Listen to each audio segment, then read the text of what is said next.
Il y a des mythes qui ont la vie dure et pourtant, à en croire une étude Sapsinstead, les travailleurs frontaliers sont de moins en moins attirés par le Luxembourg, longtemps réputé pour ses conditions salariales avantageuses.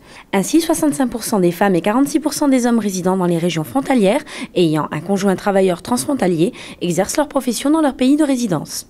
Le manque d'informations sur la législation du travail au Luxembourg peut expliquer ces chiffres, tout comme l'absence d'emploi qui convient aux compétences du frontalier.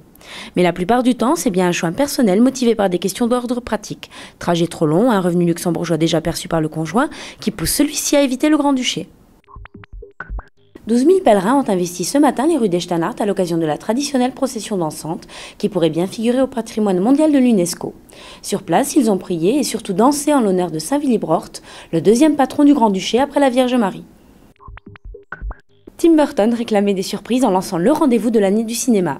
C'est finalement son jury et lui qui ont provoqué le plus gros contre-pied de ce festival de Cannes 2010 en attribuant la Palme d'Or au réalisateur thaïlandais Apichatpong Weerasethakul pour son film Uncle Bonmi. Pour beaucoup de journalistes, Tim Burton et son jury ont décerné dimanche leur Palme d'Or à un film bizarre, radical, formidablement inventif pour les uns, en gros, les cinéphiles, au goût pointu, drôlement rasoir pour les autres, en gros, le reste du monde.